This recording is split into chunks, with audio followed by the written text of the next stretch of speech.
ilaha illallah wahdahu la syarikalah wa asyhadu anna Muhammadan abduhu wa rasuluhu amma ba'du. Ikhwatal Islam a'azakumullah, para pemirsa dan pendengar Roja dimanapun Anda berada.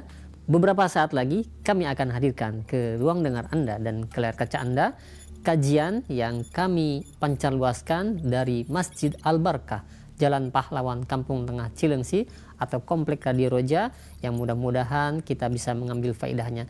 Dan kami mengucapkan selamat menyimak, semoga bermanfaat. Roja TV, saluran tiruah Al-Quran dan kajian Islam.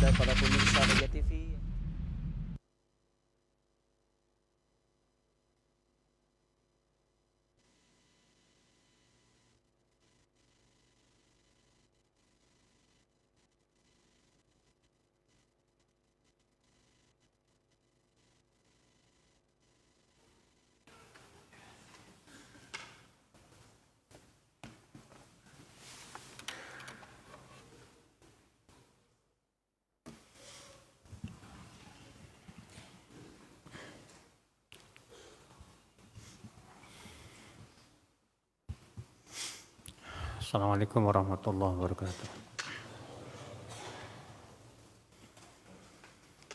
Innal hamdalillah nahmaduhu wa nasta'inuhu wa nastaghfiruh wa na'udzu billahi min shururi anfusina wa min sayyiati a'malina. Man yahdihillahu fala mudilla lahu wa man yudlil fala hadiya lahu. Wa asyhadu an la ilaha illallah wahdahu la syarika lahu. Wa asyhadu anna Muhammadan abduhu wa rasuluh. Amma ba'd, kita lanjutkan mukhtasar Sahih Muslimnya. Kita masuk ke Kitabul Janaiz, kitab tentang jenazah. Tentunya akhi, semua kita pasti akan menjadi jenazah. Allah berfirman, kullu nafsin dha'iqatul maut. Setiap jiwa pasti akan merasakan apa? Kematian. Semua. Allah berfirman kepada Rasulullah SAW, innaka mayyit wa innahum mayyitun. Sesungguhnya engkau, hai Muhammad, pasti akan mati. Dan mereka pun juga pasti akan meninggal dunia. Semua kita. Maka jadikan akhi kematian itu sebagai cambuk dan peringatan buat kita. Nabi SAW sabda, akthiru dzikra hadzimil ladzat. Perbanyaklah mengingat penghancur kelezatan, yaitu al-maut. Kafa bil mauti wa'idhan, kata sebagian salaf. Cukuplah kematian itu sebagai pemberi peringatan. Karena dengan mengingat kematian, ya, membuat kita yang pertama termotivasi untuk beramal saleh. Dengan mengingat kematian membuat kita berhenti dari perbuatan maksiat. Makanya ketika kita ingin berbuat maksiat, kita ingat kematian. Bagaimana kalau ternyata ketika sedang berbuat maksiat tiba-tiba kita meninggal dunia? Semua kita pasti tidak ingin matinya su'ul khatimah, ya ikhwatul Islam. Semua kita ingin agar matinya adalah husnul khatimah. Mati di atas kebaikan. Ya ikhwatul Islam, saudaraku seiman. Bab fi iyadatil mardha. Bab ya tentang menjenguk orang sakit. Hadis 484. An Abdullah bin Umar radhiyallahu anhuma annahu qala kunna julusan ma'a Rasulillah sallallahu alaihi wasallam idh ja'ahu rajulun minal ansar fasallama alaihi thumma adbara al-ansari faqala Rasulullah sallallahu alaihi wasallam ya akhal ansar kaifa akhi Sa'ad bin Ubadah فقال صالح فقال رسول الله صلى الله عليه وسلم من يعوده منكم فقام وقمنا معه ونحن بضعة عشر ما علينا نعال ولا خفاف wala qalanis wala qumus namshi fi tilka sibakh hatta ji'nahu fasta'khara qaumuhu min hawlihi hatta dana Rasulullah SAW wa ashabuhu alladhina ma'ahu. Dari Abdullah bin Umar bahwasanya ia berkata, kami pernah duduk bersama Rasulullah SAW. Tiba-tiba datanglah seorang laki-laki dari Ansor. Lalu dia mengucapkan salam. Kemudian orang Ansor itu pun pergi. Maka Rasulullah SAW bersabda kepada orang Ansor itu, wahai saudara Ansor, bagaimana keadaan saudaraku Sa'ad bin Ubadah? Maka orang Ansor ini berkata, saleh, baik. Maka Rasulullah SAW bersabda, siapa di antara kalian yang mau menjenguknya? Maka Rasulullah pun kemudian berdirilah, kami pun berdirilah bersama Rasulullah. Dan kami waktu itu jumlahnya ya belasan. Dan kami pun pergi dalam keadaan tidak pakai sandal, tidak pakai khuf, tidak pula pakai qalanis, qalansuah, yaitu nutup kepala, tidak pula pakai gamis. Artinya keadaan para sahabat yang kehidupan mereka seperti itu, ya, mereka fuqara, miskin. Namshi fitil kal sibah, dan kami pun berjalanlah bersama Rasulullah di sibah. Sibah itu tanah yang tandus, ya, yang hampir tidak ada tumbuhan.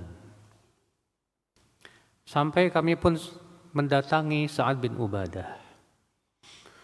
Maka kaumnya pun mundurlah yang tadinya mengelilingi Sa'ad bin Ubadah, hingga Rasulullah SAW pun dan para sahabatnya mendekat kepada Sa'ad bin Ubadah. Hadis ini, akhi,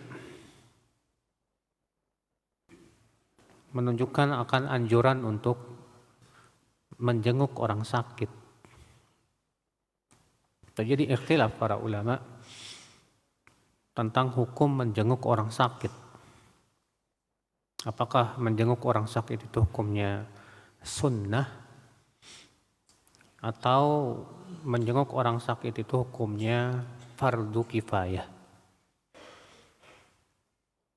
Syekhul Islam Taimiyah dalam kitab Al-Ikhtiyarat merajihkan bahwa menjenguk orang sakit itu hukumnya fardu kifayah.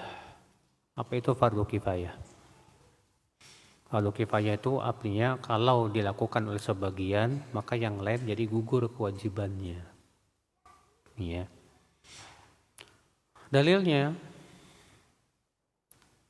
yaitu dalam hadis riwayat Bukhari dan Muslim, khamsun tajibu lil muslim ala akhihil muslim.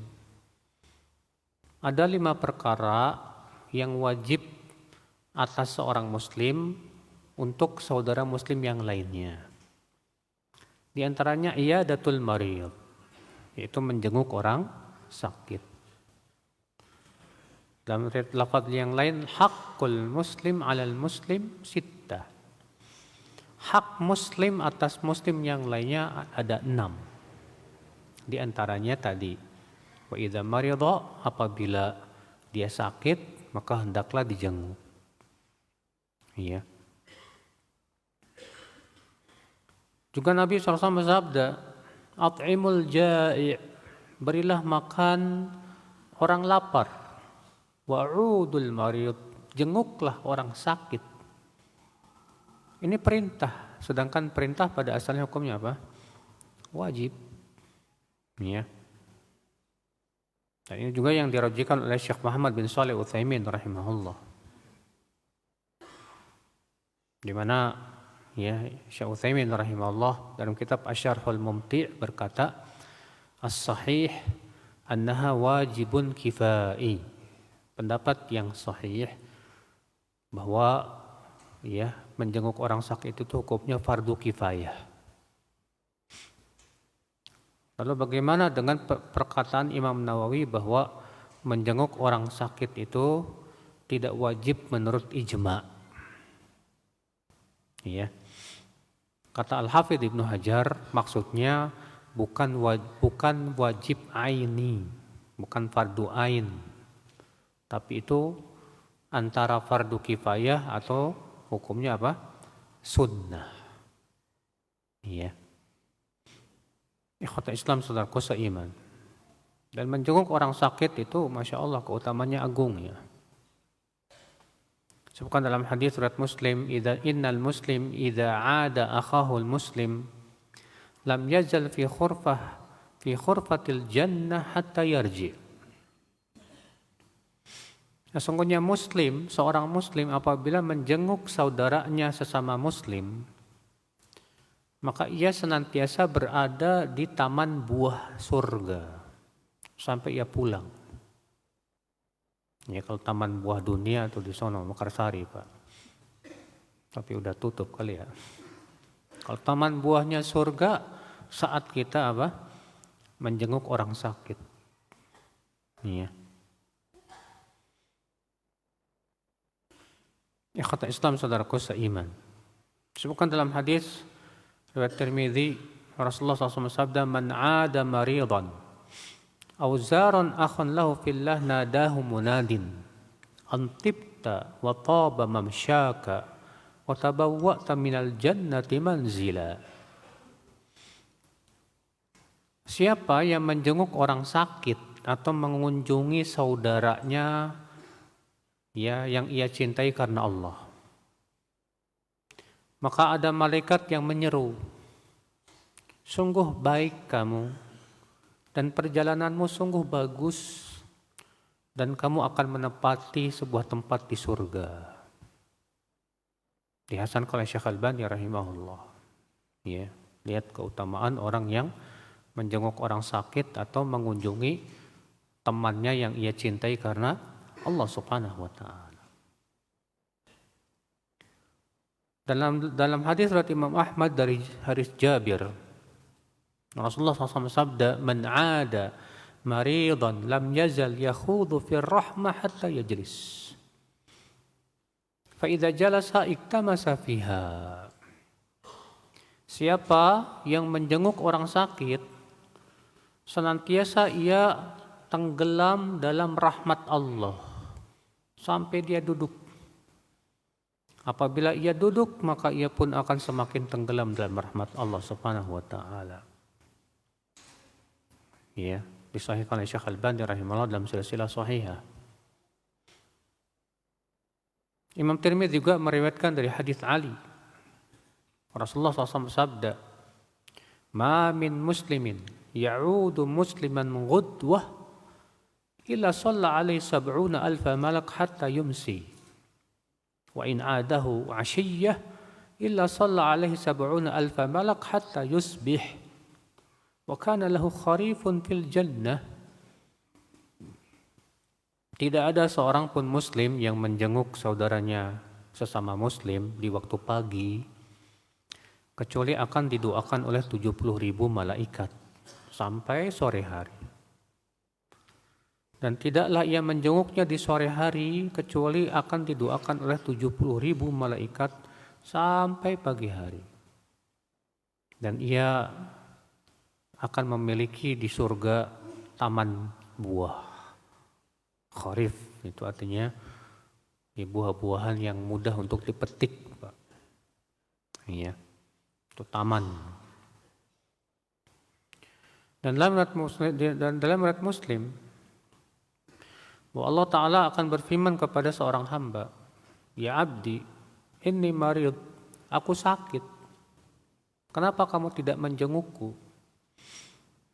Malah si hamba, "Ya Rabb, bagaimana kamu sakit sementara engkau Rabb pencipta alam semesta?" Allah berfirman, "Kan kamu tahu saudaramu sakit, kenapa kamu tidak jenguk dia? Kalau kamu jenguk, kamu akan dapatkan aku di sisinya." Iya. Ikhwata Islam saudaraku seiman. Kemudian ya akhi, Menjenguk orang sakit itu tidak disyaratkan harus orang yang kita kenal, Pak. Kata Imam Nawawi dalam Syarah Muslim, "Walaysat iyadatul marid khassatan biman ya'rifuhu faqat." Menjenguk orang sakit itu tidak khusus untuk orang yang dia kenal saja.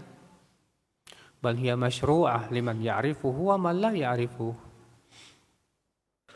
Ya, maka itu disyariatkan untuk orang yang dia kenal maupun yang tidak dikenal. Kalau antum pengen setiap hari akan 70.000 malaikat, antum sering-sering pergi ke rumah sakit, Pak. Jenguk orang sakit di sana. Ya.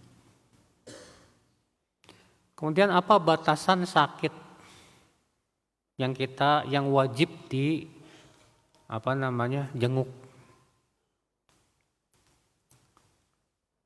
Kata Syekh Utsaimin dalam kitab Asy-Syarhul Mumti di jilid 5 halaman 171, wal marid alladzi yahbisu maraduhu an syuhudin nas. Yaitu sakit yang membuat dia tidak bisa keluar rumah, Pak, untuk bertemu dengan teman-temannya. Ya. Adapun kalau sakitnya masih bisa keluar jalan sana sini, maka pada waktu itu tidak wajib untuk dikunjungi, tidak wajib untuk dijenguk. Ikhwata Islam, saudaraku seiman. Namun kalau melihat para sahabat saking mereka ingin mendapatkan pahala besar, Pak, sampai-sampai kalau temannya sakitnya walaupun cuma ringan tetap dijenguk, Pak. Iya. Kemudian apa hukumnya menjenguk wanita yang bukan mahram? Menjenguk wanita yang bukan mahram boleh dengan syarat tidak menimbulkan fitnah. Iya. Demikian pula seorang wanita menjenguk laki-laki yang bukan mahramnya boleh.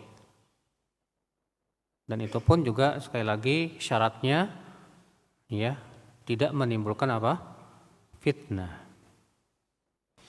Berdasarkan hadis riwayat Muslim dari Anas bahwa Abu Bakar berkata kepada Umar setelah Nabi SAW wafat, "Intalik bina ila ummi Aiman nazuruha."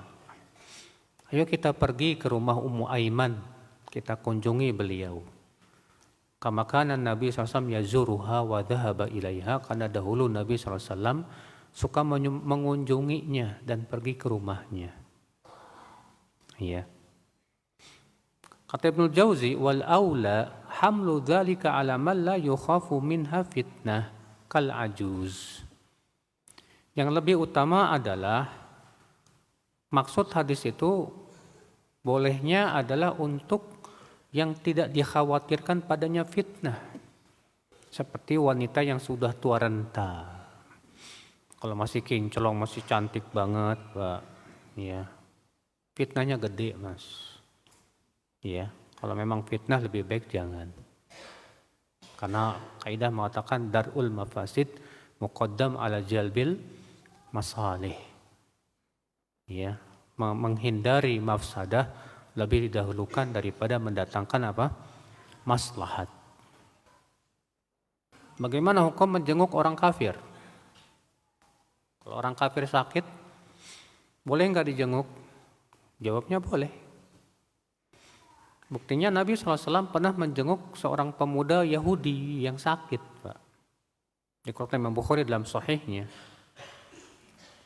Nabi juga pernah menjenguk pamannya Abu Thalib yang sakit. Bahkan hadir saat kematiannya untuk mentalqin la ilaha illallah. Ya. Ikhwata Islam, saudaraku seiman. Kemudian boleh enggak kita mengulang menjenguk orang sakit? Sebagian ulama mengatakan sebaiknya jangan tiap hari karena menyusahkan. Karena orang sakit, apalagi sakitnya berat, dia butuh istirahat.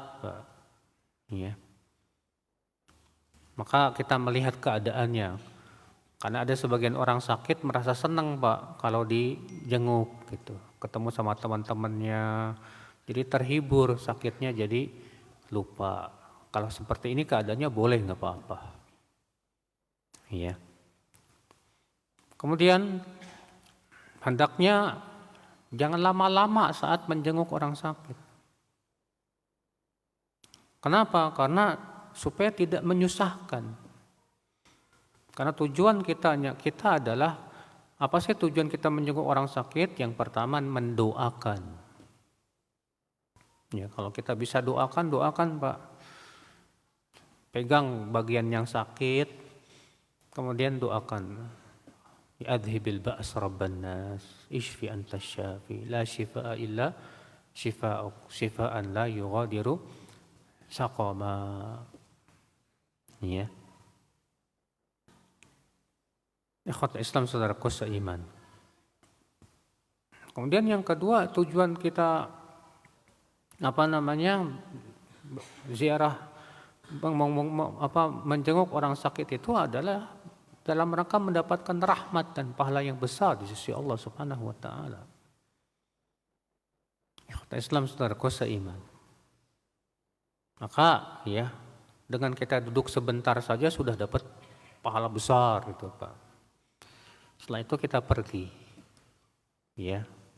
Kecuali kalau si sakitnya merasa senang ditemenin. Udahlah, jangan pergi cepat-cepat dong. Ya, biar saya juga bisa terhibur. Gak apa-apa pada waktu itu. Kemudian kapan waktunya? Tidak ada ketentuan. Kata Ibnu Qayyim, wa amma waktu ziarah falam yarid fi sunnah ma yadullu ala takhsisiha. Adapun waktu berkunjung, tidak ada dalam sunnah yang menunjukkan pengkhususan waktunya. Kata Ibnu Qayyim, lam yakhus sallallahu alaihi wasallam yauma minal ayyam. Rasulullah tidak pernah mengkhususkan hari tertentu. Wala waqtan minal awqat, tidak pula waktu tertentu. Wal syuri'a li ummati dzalika lailan wa naharan. Ya, boleh kita menjenguknya kapan saja. Baik siang maupun malam. Selama itu tidak menyusahkan siapa? Si orang sakit itu. Ya. Sebagian ulama ada yang memilih untuk menjenguknya di awal siang atau di akhir siang di sore hari, Pak. Berdasarkan hadis tadi.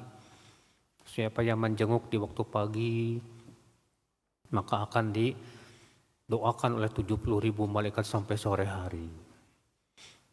Dan siapa yang menjenguk di sore hari, maka akan didoakan oleh 70.000 malaikat sampai pagi hari. Iya. Ikhwata Islam saudaraku seiman. Nah ini ya, jadi ini diantara hal-hal yang berhubungan dengan mengunjungi orang sakit. Ikhwata Islam saudaraku seiman.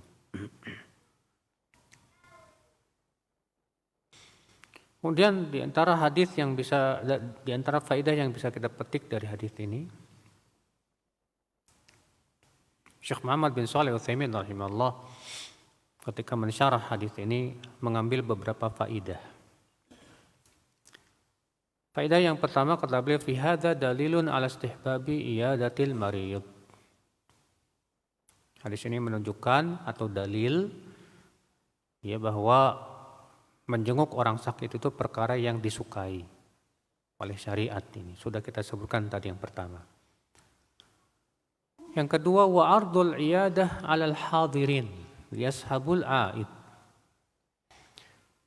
Faedah yang kedua, mengajak teman-teman untuk mengunjungi orang sakit. Karena Nabi SAW bersabda dalam hadis ini, man ya'uduhu minkum, siapa di antara kalian yang mau menjenguk. Ya. Arti itu menunjukkan ya bahwa kita boleh ngajak teman-teman, kita kunjungi yuk. Ya.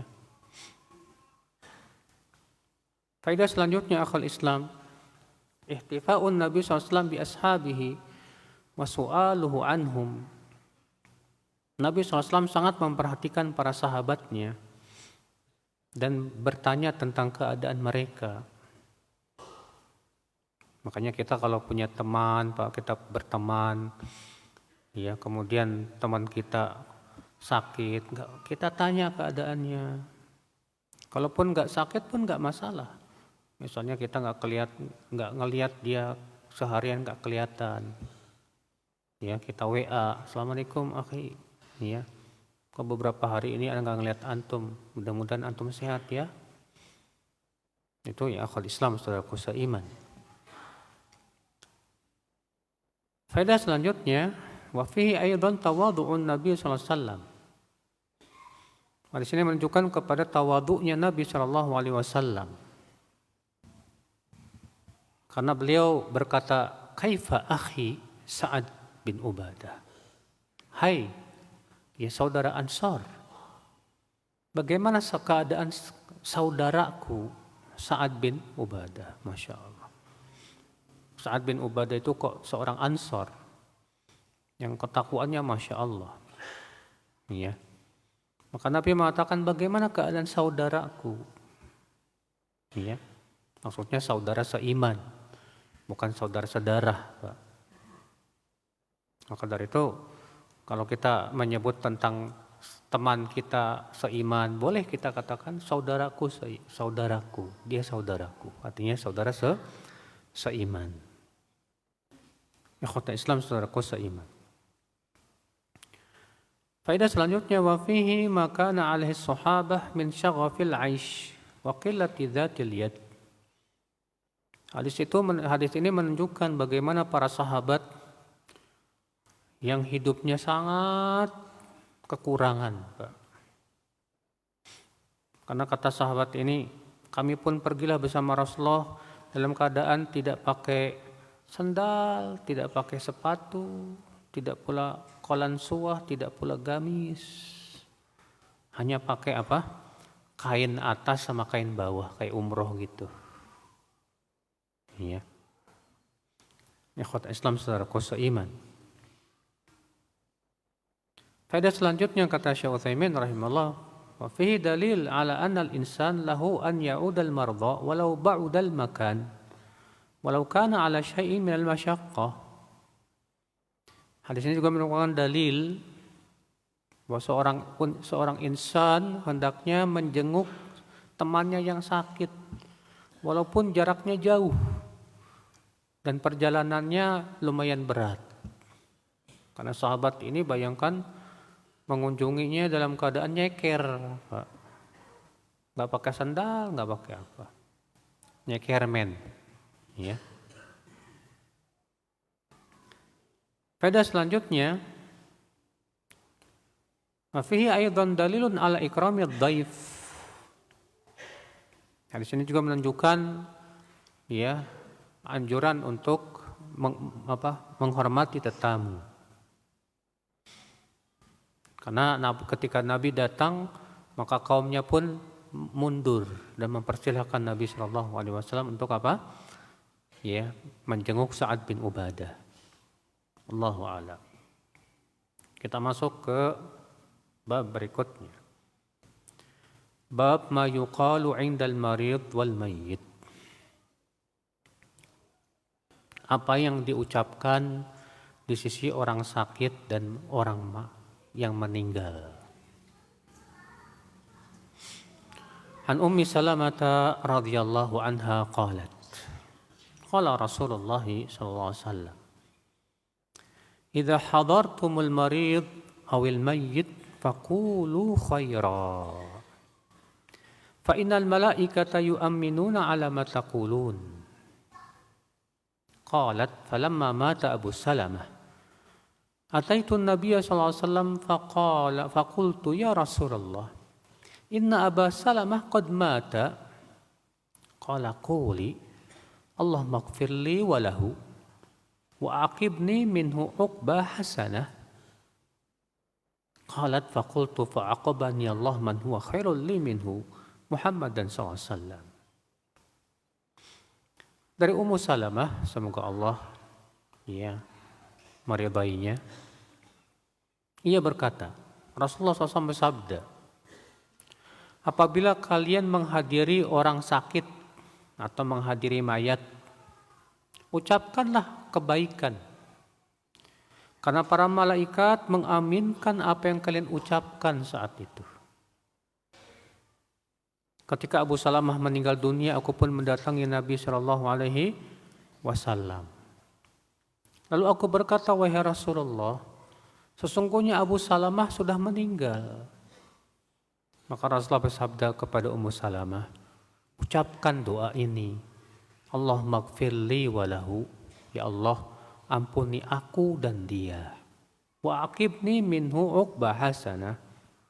Dan berikan aku ganti yang baik. Dalam satu ayat yang lain, Allahumma jurni fi musibati wa akhluf li khairan minha. Ya Allah, berikan aku pahala dalam musibahku ini dan gantikanlah untukku yang lebih baik darinya. Iya. Maka ternyata Allah kabulkan doanya Ummu Salamah. Ia diganti oleh Allah dengan yang lebih baik. Ia dinikahi oleh Rasulullah sallallahu alaihi wasallam menjadi ummul mukminin. Ya. Ikhwata Islam, saudaraku seiman. Di sini ya kita ambil faidah, Pak. Faidah yang pertama yaitu anjuran untuk mengucapkan kata-kata yang baik. Ya, di sisi orang yang sakit ataupun mayat dengan cara apa? Mendoakannya, Pak. Iya.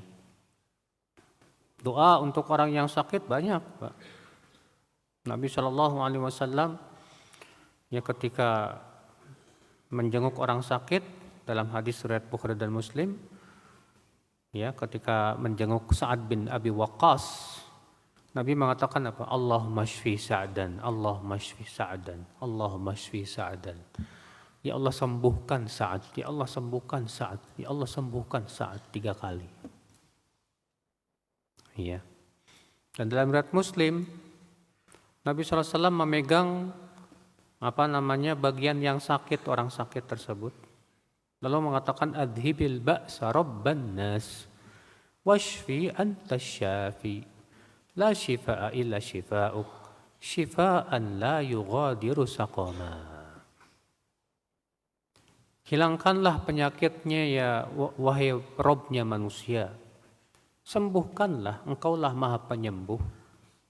Tidak ada yang bisa menyembuhkan kecuali engkau. Tidak ada kesembuhan kecuali dari engkau. Dengan kesembuhan yang tidak meninggalkan sakit sama sekali. Iya.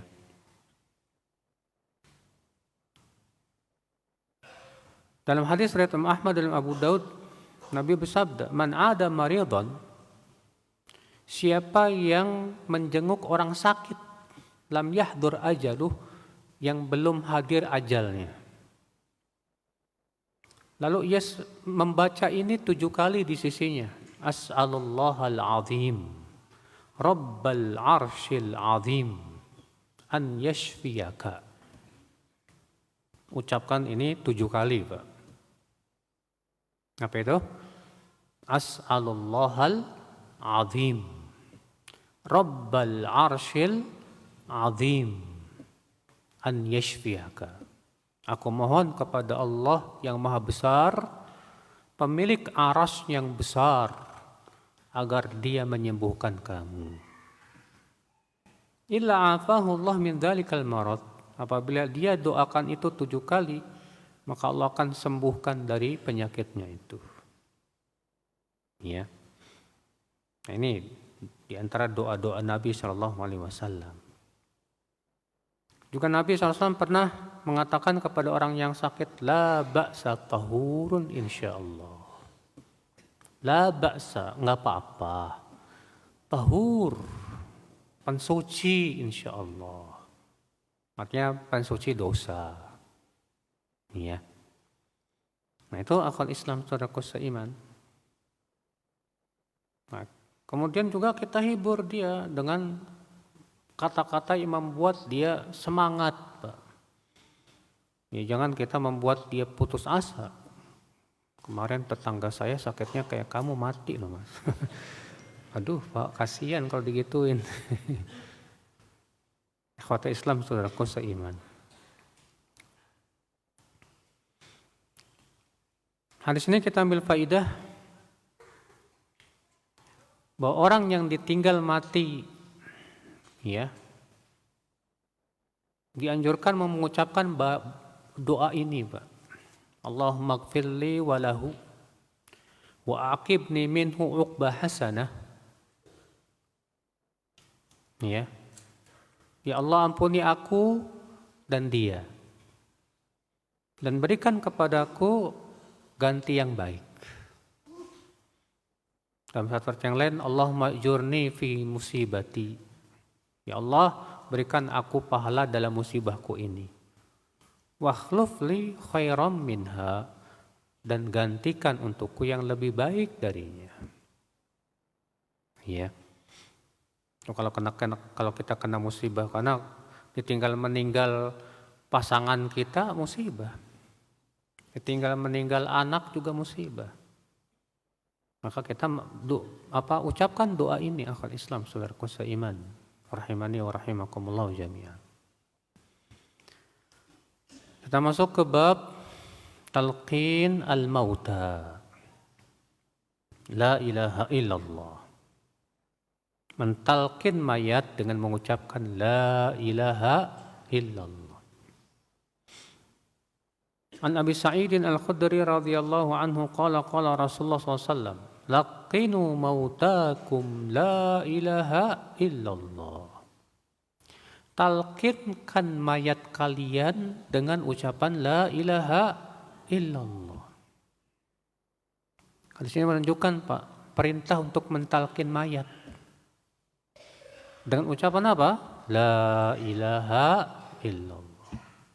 Kalau di masyarakat kita itu, ya katanya apa? Jangan la ilaha illallah kepanjangan, kasihan mayat. Jadi gimana dong? Allah, Allah, Allah. Kita katakan pertama, ini jelas bid'ah, Pak. Yang kedua, ini jelas menentang atau tidak sesuai dengan sabda Rasulullah SAW. Rasulullah mengatakan talqinkan mayat la ilaha illallah. Dia tolak dengan akalnya.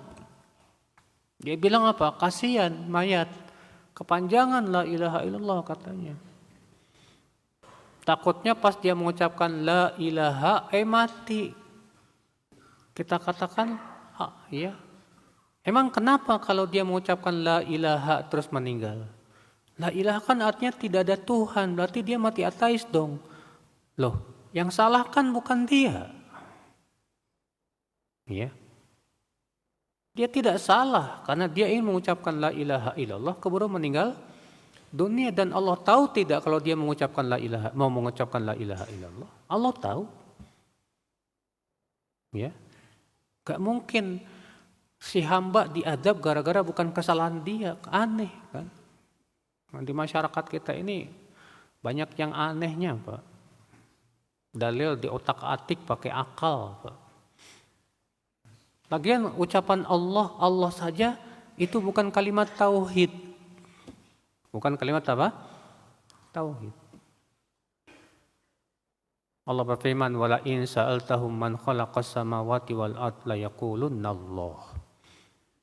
Kalau kamu bertanya kepada orang-orang musyrikin itu, siapa yang menciptakan langit dan bumi? Mereka akan menjawab, Allah. Apakah dengan Allah saja mereka masuk Islam? Ya enggak. Ya. Yang bermanfaat itu ucapan la ilaha illallah. Sebagaimana Rasulullah bersabda, man kana akhiru kalamihi la ilaha illallah dakhalal jannah. Siapa yang ucapan terakhirnya la ilaha illallah, maka pasti dia masuk apa? Surga. Lalu bagaimana orang yang tidak sempat mengucapkan la ilaha illallah, Pak, karena mati mendadak misalnya? Maka ada hadis lain, kata Rasulullah, man mata wa huwa ya'lam alla ilaha illallah dakhalal jannah. Siapa yang meninggal dalam keadaan dia berilmu dan yakin dengan la ilaha illallah, artinya dia mati di atas tauhid, maka dia pasti masuk ke dalam jannah, surga. Masya Allah. Ini keutamaan yang luar biasa, Pak. Kan orang yang wafat di atas la ilaha illallah, jaminannya surga, Pak. Walaupun dia banyak dosanya, kalaupun dia harus diadab dulu dalam api neraka, tetap ujung-ujungnya dia akan dimasukkan ke dalam apa? Surga. Dalam hadis syafaat itu, di mana Rasulullah SAW minta kepada Allah supaya dikeluarkan semua orang yang wafat di atas la ilaha illallah. Maka Allah Subhanahu wa Ta'ala mengatakan, sesungguhnya itu keharusan untukku mengeluarkan semua orang yang wafat di atas la ilaha illallah. Pasti itu, Pak, dikeluarkan dari api neraka. Apalagi kalau la ilaha illallahnya sempurna, tauhidnya luar biasa, maka dia tidak akan diadab. Ikhwatul Islam, saudaraku seiman. Masuk ke bab berikutnya, man ahabba liqa Allah ahabballahu liqa'ah.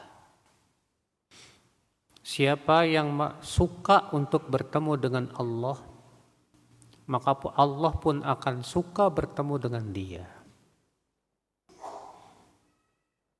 An Aisyah radhiyallahu anha qalat, qala Rasulullah sallallahu alaihi wasallam, man ahabba liqa Allah ahabba Allahu liqa'ah, wa man kariha liqa Allah kariha Allahu liqa'ah. Faqultu ya Nabi Allah, akarahiyatul maut? Fakulluna yakrahul maut. Qala laysa kadzalik. ولكن المؤمن إذا بشر برحمة الله ورضوانه وجنته أحب لقاء الله وأحب الله لقاءه وإن الكافر إذا بشر بعذاب الله وسخطه كره لقاء الله وكره الله لقاءه. Dari Aisyah, semoga Allah meridainya, ia berkata, Rasulullah SAW bersabda, siapa yang merasa yang suka bertemu dengan Allah, Allah pun suka bertemu dengan dia. Dan siapa yang tidak suka bertemu dengan Allah, Allah pun tidak suka bertemu dengan dia.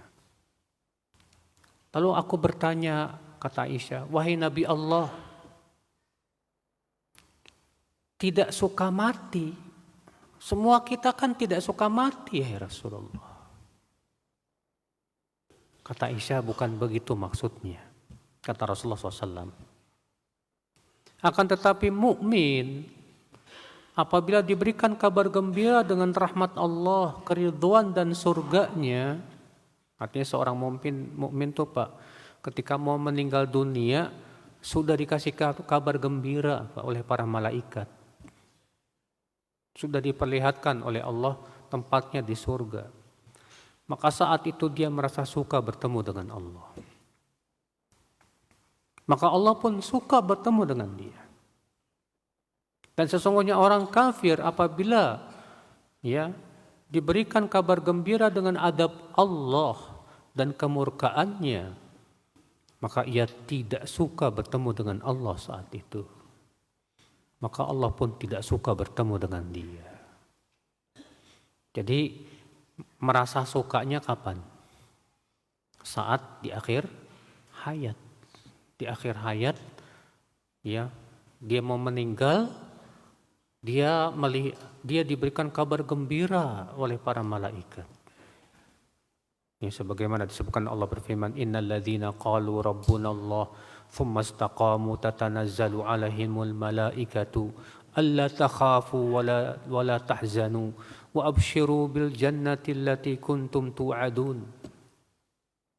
Sesungguhnya orang-orang yang mengatakan Rabb kami Allah, kemudian dia istiqomah sampai meninggal dunia, maka akan turunlah para malaikat sambil berkata, jangan takut, jangan bersedih hati.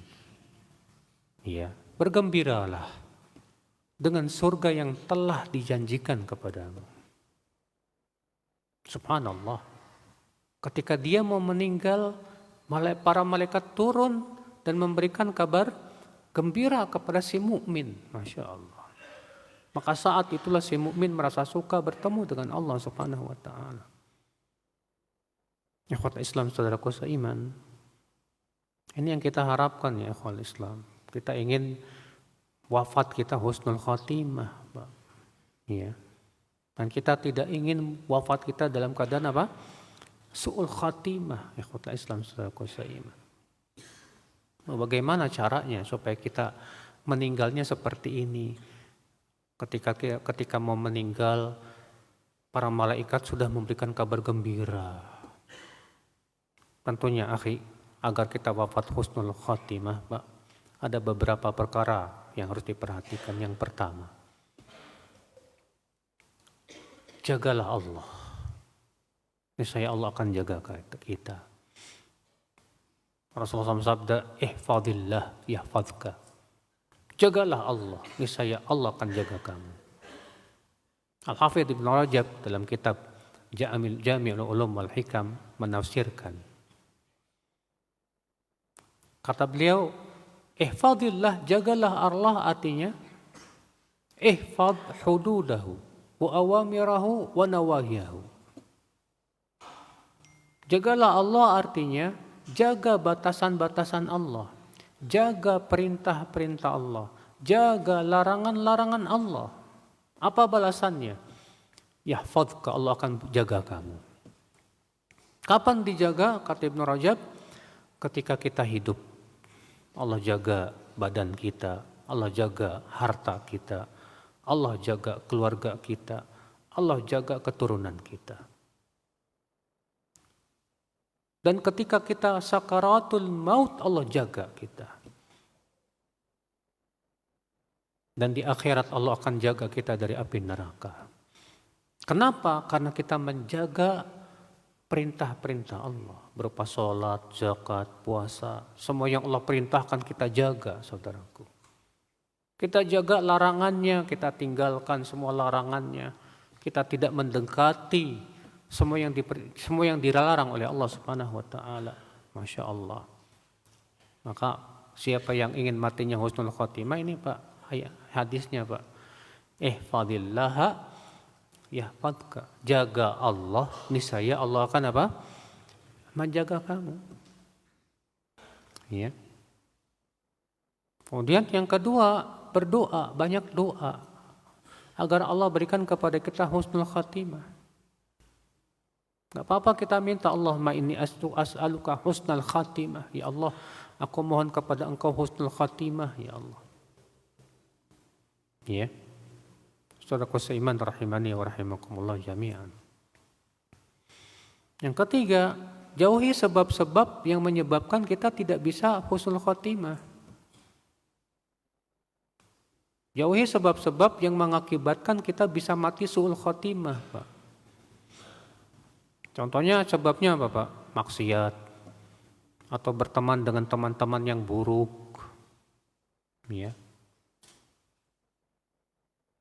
Kemudian yang keempat, jauhi semua perbuatan yang kita tidak mau mati di atasnya.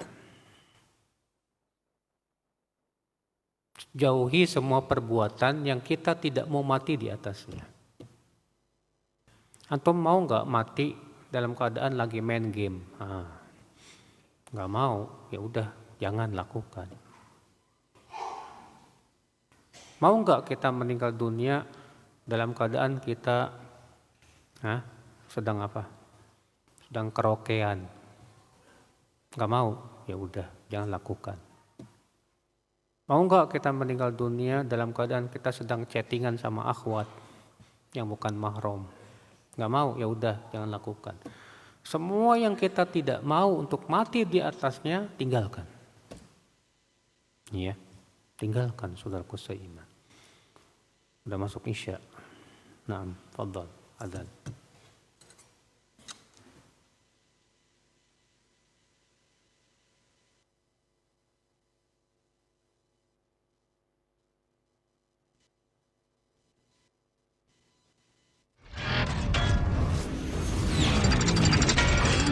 Roja TV.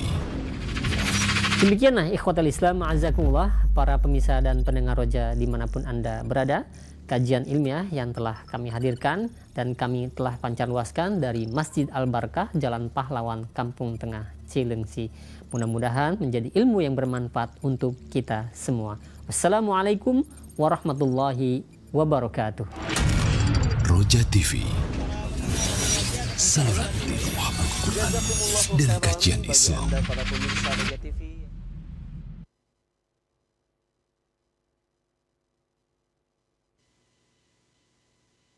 Ikhwatal Islam, untuk selanjutnya kita simak dikumandangkannya adzan untuk sholat Isya bagi daerah Jakarta dan sekitarnya. Allahu Akbar.